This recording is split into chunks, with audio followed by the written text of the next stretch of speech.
ഇവരുടെ താനയിടുകയും അതുമായി ബന്ധപ്പെട്ടിട്ടുള്ള അപകടങ്ങൾ ഉണ്ടാവുകയും ചെയ്തിട്ടുണ്ട്. ആന ഇടഞ്ഞ വീഡിയോ ഒക്കെ കണ്ടു നോക്കിയപ്പോൾ ഒരാൾ അമ്മയെ ദേവി എന്നൊക്കെ നിലവിളിക്കുന്നുണ്ടായിരുന്നു. അമ്മയെ ദേവി എന്ന് ആന ഇടയുന്ന സമയത്ത് നിലവിളിച്ചിട്ട് കാര്യമില്ല. അതിനപ്പുറത്ത് ഇയാളുടെ ഈ നിലവിളി ദേവി കേൾക്കാത്ത അത്രയും ഉച്ചത്തിൽ തന്നെ വലിയ വെടിക്കെട്ട് നടക്കുന്നുണ്ടായിരുന്നു. അത്രയും ശബ്ദമൊക്കെ ആനയുടെ മൂട്ടിലിട്ട് പൊട്ടിച്ചു കഴിഞ്ഞാൽ ഏത് ആനയ്ക്കാണെങ്കിലും ദേഷ്യം വരും. നമ്മളുമായി ഇന്ന് വരെ ഇണങ്ങിയിട്ടില്ലാത്ത, നമ്മൾ മെരുക്കി കൊണ്ടു നടക്കുന്ന ഒരു ജീവിയാണ് ആന എന്ന് പറയുന്നത്.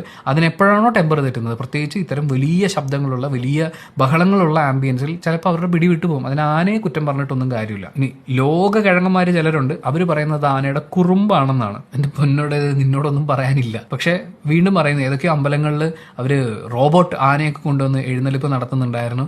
വെറുതെ കാട്ടിൽ സുഖമായിട്ട് ജീവിക്കേണ്ട ഒരു ജീവിനെ കെട്ടി വലിച്ച് ഇവിടെ കൊണ്ടുവന്ന് ഉള്ള മാറാപ്പും വേഷവും കുത്തിക്കയറ്റി ഇത്രയും ചൂടത്ത് നിർത്തി പൊരിച്ച് പണിയെടുപ്പിച്ച് അതിന്റെ ചെവിക്കല്ല് പൊട്ടണ പോലെ സൗണ്ട് ഉണ്ടാക്കി കഴിഞ്ഞാൽ ആനയ്ക്കൊക്കെ നല്ല കേൾവിശക്തി ഓൾറെഡി ഉള്ളതാണ്.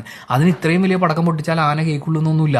അപ്പൊ ഇത്രയും ശബ്ദമൊക്കെ കൊടുത്ത് അതിനെ ഇത്രയും ഇറിറ്റേറ്റ് ചെയ്തിട്ടാണ് ഇങ്ങനൊരു അപകടം ഉണ്ടായത് എന്നുള്ളൊരു യാഥാർത്ഥ്യം കുറച്ച് ആളുകളെങ്കിലും ഒന്ന് മനസ്സിലാക്കുകയാണെങ്കിൽ ആനയെ എഴുന്നള്ളിച്ചുകൊണ്ടുള്ള പരിപാടികൾക്ക് കർശനമായ നിയന്ത്രണങ്ങൾ കൊണ്ടുവരികയും ചെയ്യുക. നിർത്തലാക്കേണ്ടതാണ്.